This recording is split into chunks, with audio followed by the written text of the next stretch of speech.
Hello Black Clover fans, welcome back to another chapter. Today we're diving deep into the heart of Black Clover, chapter 360. And oh boy, Yuno has a new ability, the final wind god weapon, and may have even surpassed Lucius. At least if Lucius doesn't have a second transformation, which he most likely does. We also got a very strange revelation that may indicate that Asta is not of this world. Asta has apparently changed all the timelines so that no real timeline exists anymore and everything is unpredictable. A clue that someone might have intentionally manipulated the timeline with the help of Asta, maybe Astaroth.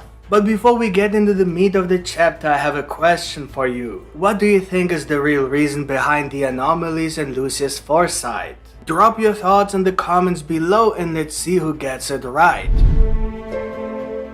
Chapter 360 opens with a face-off between Noelle and Acier, a confrontation that's been brewing for quite some time. Noelle, the youngest of the Silva family, has always been underestimated, but this chapter proves, once and for all, that she's a force to be reckoned with. The only reason her magic is out of control is because she didn't accept it. She's messy, she's chaotic, she's brutal. That's just who she is. She can't handle calm and controlled magic. She's supposed to fire dragons that look exactly like they do in this chapter. I think this chapter portrays that idea perfectly. Noelle looks like she's having trouble, like her magic is too strong. But in reality, this is how it feels most natural to her. She finds it easier to just let her magic loose so uncontrollably. The dragon looks aggressive and strong. Nothing reminds of the usual Noelle we know, and that's a good thing. That's who she really is. The chapter then shifts to Yuno versus Lucius, a battle that's been escalating in intensity. Lucius, a character who's been shrouded in mystery, finally reveals some of his thoughts. And they are much weaker than what we know from him. He's usually pretty cool and confident, but this chapter showed a completely new Lucius. A Lucius who was lured out by Yuno because of his insane strength. Remember that I told you a few chapters ago that Lucius is not in trouble as long as he doesn't make a strange face, that is, either anger or fear. But when he makes such a face, that's when he starts to lose or transform. For example, into the next stage of the paladin form. And now that moment has finally come. It will probably go like this. Yuno is stronger now, but then Lucius transforms and gains control. Then Asta shows up, so Yuno along with Asta are stronger again. But then Lucius pulls off his final transformation and then the final battle begins. Something like that. Anyway, Lucius is surprised by Yuno's strength. He's extremely fast. Even faster than Lucius, it's ridiculous. Honestly, the current strength Yuno has is probably the strongest we've seen in Black Clover so far, which makes Yuno the strongest person in Black Clover at this point. But we don't know how strong Asta has become in the last 3 days of his Hino training, so we can't really include Asta. And let's be honest, we all know Asta will be stronger. And Lucius most likely has another transformation, so that has to be considered as well. Lucius is still confident and tries to steal Yuno's soul, but then Yuno finally activates his last wind god weapon, Spirit of Notice. And as I predicted, it is a shield. That was one of the 2 possibilities I mentioned. Lucius' reflections during this battle are very interesting. He's taken aback by the power of the Clover Kingdom's magic knights, especially Yuno and also Noelle. His foresight, which has guided him through countless timelines, seems to be failing him. The world he envisioned, where the rebellion didn't happen and Yuno grew up in the Spade Kingdom, is vastly different from the reality he's facing. The Clover Kingdom is stronger than in any timeline he foresaw. To put it simply, for some reason the current timeline did not exist.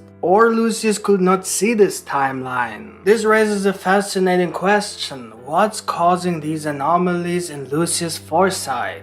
The answer seems to lie with Asta. Lucius suspects that Asta's existence is the anomaly that's causing the divergence from his foresight. This revelation is a game changer. It suggests that Asta, our beloved protagonist, might be from a different timeline, or even a different world. but I will make a separate video about this idea because to understand every detail about such a complex topic as timelines, we really need an accurate translation. The exact choice of words is important, so subscribe if you don't want to miss this video and turn on the notification bell. Anyway, this theory fits the mysterious nature of Asta's anti-magic and his devil Liebe. Asta is out of place in so many ways. The more we find out about Asta, the more it looks like someone is manipulating events with Asta's help. Things like taking away his magic, matching him with Liebe by preparing the grimoire, hiding the swords, teleporting him to the land of the sun and all those things. With this new chapter, it might even be possible that this person also took Asta from another timeline and brought him to the current timeline, where Lucius could notice. Asta has no magic, so even if Lucius were able to notice such changes, he can't in the case of Asta. He sees the wrong future, a timeline in which Asta has not intervened. So the reason why Asta doesn't have magic, or the reason why someone might have taken magic away from him, could be not only that Asta is supposed to use anti-magic, which you possibly can't do with magic, but also that he changes the timeline so that Lucius doesn't notice. Of course, all these different ideas could also flow in the same direction. For example, Asta might really be a genetic defect,